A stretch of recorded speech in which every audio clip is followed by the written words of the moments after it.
back to I'm a Mompreneur, the podcast where we dive into the joys and challenges of motherhood. Today I have a very special guest here. She is from the Ukraine. It's a mother and entrepreneur, mom of 2 little kids. Well, so please welcome Anastasia Ashera. Thank you so much. This is so cute. Thank you for open up about yourself. So today we're gonna really dive into Anastasia's story. She has been going through up and downs from modeling into becoming a mom and then an entrepreneur. So Anastasia, can you please introduce yourself and tell us a little bit more about your background? I'm from Ukraine. I am 31 years old. I have 2 kids. I'm industrial designer. I do a lot of handcraft, and Bali gives me a lot of good adult experience, and obviously I can see the projection of the whole world here, integrating into the Bali lifestyle. I met you had this beautiful macrame brand that was even featured to Elle magazine in Spain, right? I have some publications in different magazines around the world, but I don't know, I don't really care about this in the way of my ego. It's not pleasing my ego. Sometimes I feel I don't have it, and maybe it's causing me some issues in my life. Well, I think you should really be proud of this because it's such an achievement. I think it's the dream about any entrepreneur really seeing the success and recognition of your own work. But before we dive into your entrepreneurial side, I would like for you to open up a little bit more about your early years as a model before you becoming a mom. How was that for you? How you start modeling? I started when I was 16, and I've been studying in design university, industrial design. In Ukraine? In Ukraine, yeah. Well, all my life I go through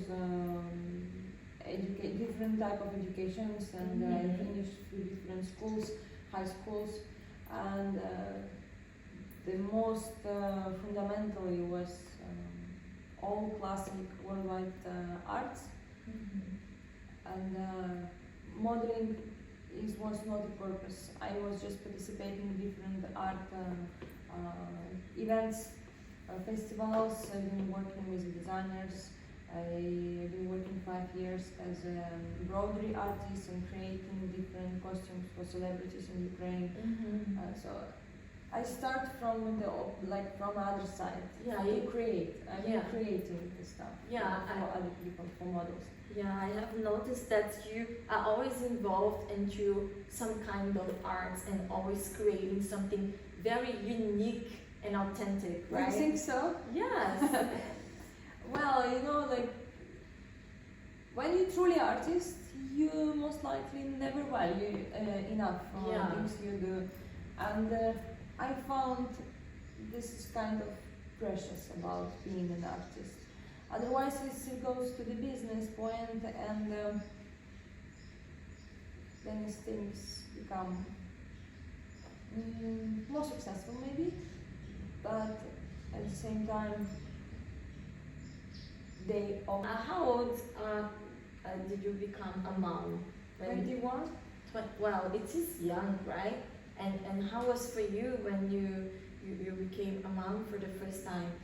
What were the challenges that you were facing? And then where were you based? Just to give us a little bit of insight. My first baby came to me not as a baby. It was just it was a human who I already know what to do with, because when I was 9, my mom gave me a brother, and I became his second mom. I've been washing, cleaning, treating him in the best way how my mom wanted to treat us, and I learned all these things. I've always been between kids. When my own baby came, I already know what to do. Yeah. I was just, nothing was being scared, nothing scared me. It was easier for you because you had already some kind of experience to take care of a child. But even helping your mom with your younger siblings, it was not your full responsibility to take care of that. It was my full investment as a daughter, as a good girl who was loved brother. Yeah. When my baby came, I knew that the human who needs me the most, and I'm there like with all I have, and there was no issues between me and her. When she grew up and I saw her personality coming out from an angel to something different with her attitude, that is the story start. Before it was just so amazing. Yeah, but I cannot ignore it, and I have to say 21 is still a little baby with a baby on hands. Yes. And how was for you, like as 21? How long were you together with your partner? We met and we become like friends, but he wanted me to be his woman, and I said no. And then after 2 years we met again. I was waiting for 2 years, and then after that we met again, and then you gave him a chance. Yeah, he took this chance actually without permission, but yeah, we spent beautiful life anyway. Yeah. I'm really thankful to our kids and all my experience. I learned a lot about. I'm quite sure. So after you become a mom, did you feel that something have changed? Because okay, you had all the background about taking care of your brothers already, but did you feel like having your own child and owning this responsibility, something changed, like about work or even like some impact into your relationship? I understand. Without those pain and hard work and all that journey, what else? There is nothing else. It just happened the best way it could happen. Yeah. Of course, there's some regrets, and of course, there's some mistakes, and I wish I never repeat them during all my life. But this is not the point to judge myself or beat myself for that. And gives me experience how to not repeat it. That's all. But I cannot say it shouldn't be that hard. I guess my mom gave me enough of hard experience. My ex-husband gave me that kind of stuff, and maybe it's just because I was testing where is my limit, and they found out there was no limits, and I had to build them artificially. Yeah, you really had to set some boundaries. How did you end up in Bali? We got the project, building surf resort in Sumbawa. Oh, interesting. That's why actually we came to Bali. We used to live 1 year in Moscow, and then came just for 6 months. And then you fall in love. 10 years. 10 years in Bali already. Wow, that's impressive. And then you had another baby, Levi. Yeah. Yeah, and in some point your partnership with the father of your children did not work so well anymore. What happened? There was a disconnection between souls and hearts. Yeah. And there was also physical distance. And it starts quite early, and then we didn't give any effort to make it work. Yeah, Yeah. we get like step out. But let's talk about something more like exciting. I want to dive into your career. Like you ended up in Bali, and then you have been doing an incredible career as a model. I see you working all the time for many different brands, plus your business that you are always like, you are such a creative person. It was for you to really keep in your career and really moving towards a successful path, because unfortunately a lot of people get extremely lost and don't know to keep moving after some breakup like you had. Unsure about what's next, and I gave myself some time to be, to reset, to accept that I've been lost, and now is time to analyze. And there were so many different things I had to reset. And obviously, when you living from life, you didn't enjoy, you didn't appreciate, because there was nothing else but sadness, unfortunately. And the best way to heal is to give it time, just give it time. And I took this time to see myself from different sides. But you really need a time to really process and heal from everything, and really reconsider and balance and analyze your self-identity again. Because after spending like a very long part of your life with someone, you really feel that you are so close with this person. And then when you don't have this person together anymore, you really need to reanalyze and really get to know who you really are as an individual. I felt like it was so beautiful to become on my own. Yeah, and I'm quite sure that it was a great journey of a rediscovery, right? Yeah, I decided now I'm managing.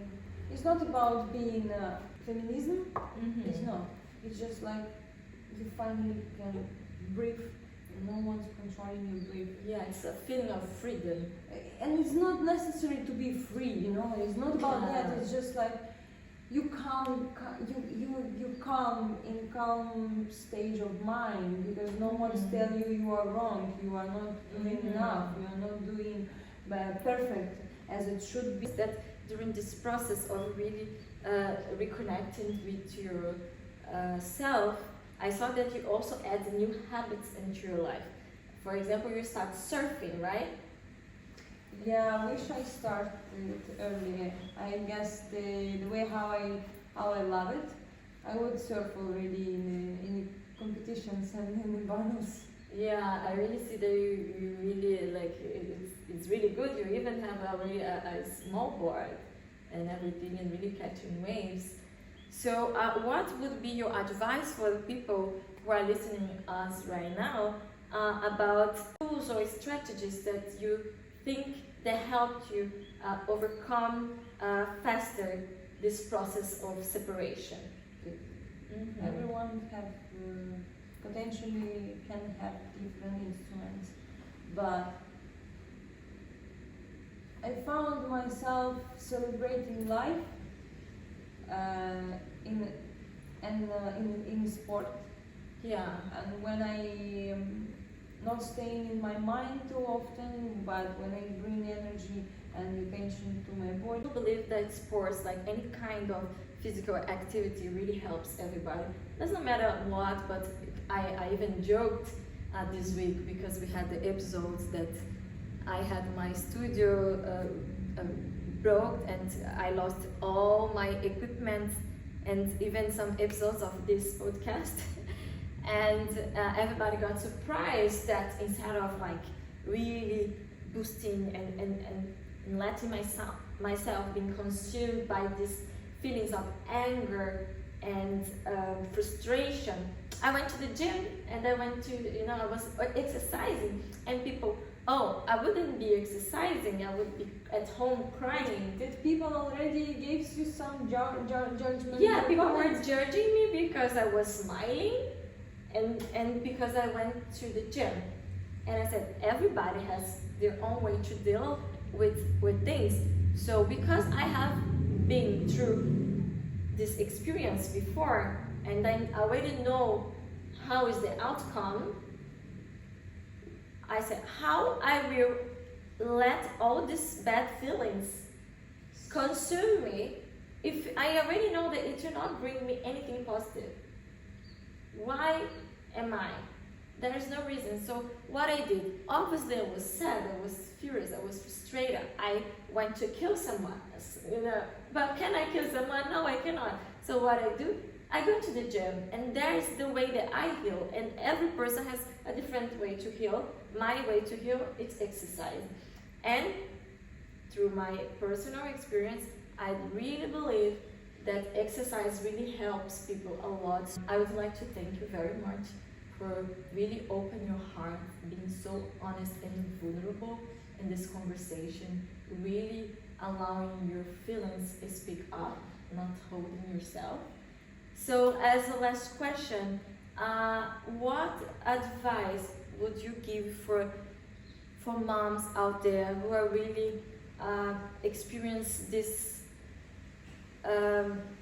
issues like living a relationship that they feel that might be in an end, and then some inspiring message? First of all, fear will always go next to us during all the life. It's great. It's great sign that you or have to put the focus on it, or work with it, or like transform it. It's great. It's like a hunger. Hunger. It's just a sign. You need to feed yourself. And like if you're upset, it's may some reasons. So don't try to run from any emotions. Just let yourself feel it, process it, and that's how you will grow. Choose experience, not choose avoidance. That's the big point of a successful relationship. If people feel the connection, it will drive them towards each other. Yeah. If it's hard, if it's painful, there's many reasons can be. There is no perfect relationship. Unless it's a really perfect relationship. Sometimes it's happening too, but yeah. Life is life, it's okay. It's okay to argue, it's okay to fight, it's okay to have misunderstanding, and but we always know the truth. If it's there, it's there. If it's not, it's not. And if someone shows you good things and gives you mixed feelings, it's okay. You also have to ask yourself, if you have energy to handle it, go for it. There is no end of story there. It's just still something what you have to explore and let yourself free. But usually end of story is just end of story. It comes anyway. And every single day meaningful, even if you've done nothing, is also fun, to be useless, to be upset, to be super happy, to be carefree, to be funny, to be sad, to be angry. Everything's so beautiful. Like, look at the sky, it's so many colors. You would say this color is good and then the one is not. Competition and comparing things, this is how we are. Brings more issues in our life. But without it, we can't truly process it. I don't know what kind of advice I can give, because there are so many different stories in this life. In general, it's like more you grow, the more you have chance to be right. We'll end it up by here. Thank you very much. It was a very lovely and honest and inspiring conversation. I think a lot of people will resonate with your story. So thank you very much for all of you who have listened us until here. If you are struggling to restart your life and really pursuing your career and fearing about like being a single mom or not, just allow yourself to fear. But no matter what you choose and which path you choose, you're gonna find your way, right? Like Anastasia. I didn't find my way yet. No! Oh my God! I'm studying. It doesn't matter which path. I think it's like live life, really enjoy, really own yourself, own your feelings, really live that. We are here tuning off and hope see you next episode. Thank you very much.